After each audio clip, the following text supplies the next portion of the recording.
What is it that makes the world go round? Is it money? Power? Well, in my unwanted opinion, it is fear that makes the world go round. The fear of pain stops us from doing some pretty stupid stuff. The fear of embarrassment will have us hide who we truly are. And the fear of my parents disowning me is what helps me get good grades and motivates me to do my chores. I guess you could say that the opposite is true. That joy and love is what makes the world go round. That the joy of the thrill is what motivates us to go and do stupid stuff. That the joy of friendship is what motivates us to break through our anxiety and meet new people. That the joy of a job well done is what motivates us to do our chores.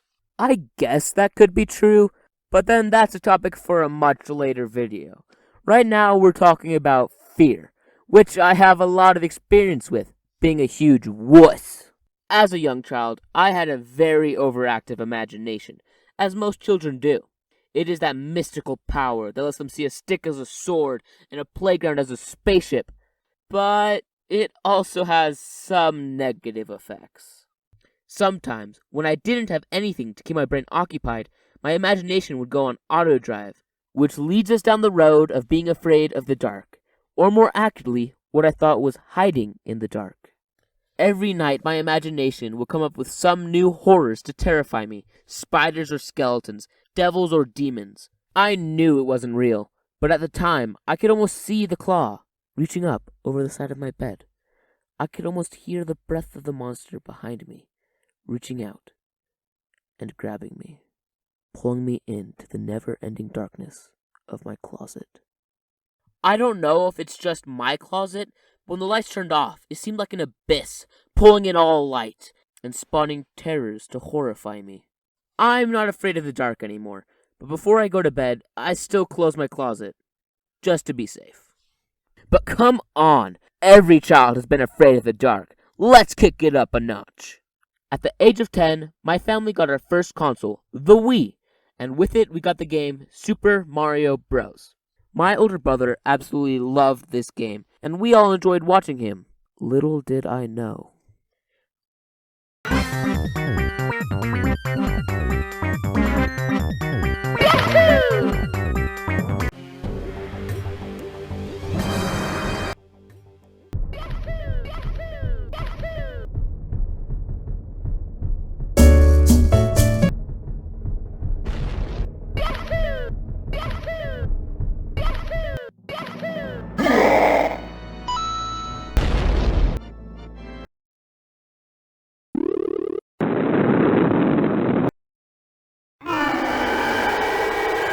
I ran up the stairs to my mom crying, while everyone laughed at my expense.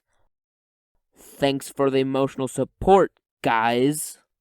Now my childish shenanigans don't end there. One thing I'm afraid of to this day is the Ghostbusters movie. I think I was about 10 at the time, and my family watched this movie to get into the Halloween spirit. The thing is, I don't like Halloween, and I regretted this movie almost instantly. I was terrified during the librarian scene, and I had my eyes closed the entire time Slimer was on screen.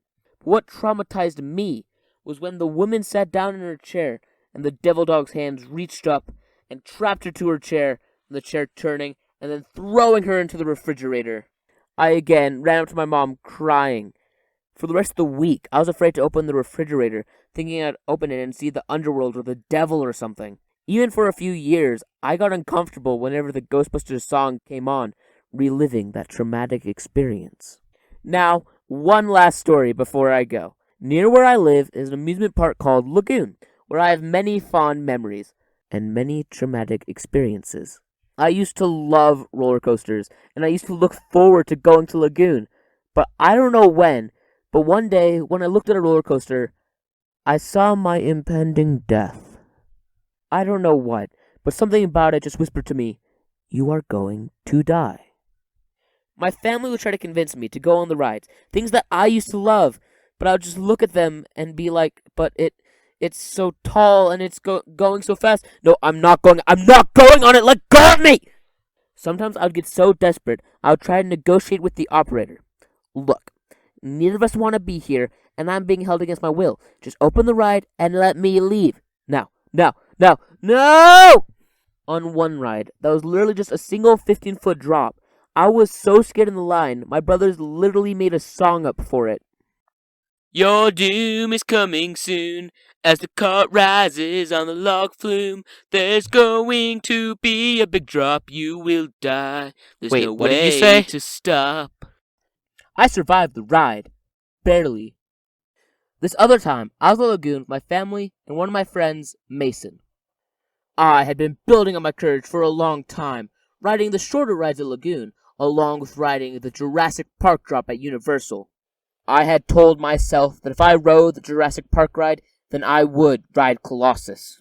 Psyching myself up, I got into line with Mason and my family. Okay, I'm fine. I've ridden bigger stuff than this. I'm good. At a single glance at the coaster, I fell apart, bawling. Nothing that my family or Mason could do or say would get me on that ride. My mom said she'd give me $100 if I got on. More money than I'd ever had in my life, and I turned her down out of fear. I took the walk of shame out of the line and watched as everyone else got on. I've been trying to overcome my fear of roller coasters for a really long time. But what makes this worse is that my 7-year-old sister is going on all the rides that terrify me, and I'm 15! She's half my age. She shouldn't be showing me up like this. The only ride she hasn't went on is the biggest ride there, which we both agree is pretty much a demon. Everyone is afraid of something. If it's heights or ghosts, but we're all trying to overcome our own fears, and we grow because of it. Thank you for watching, and stay happy.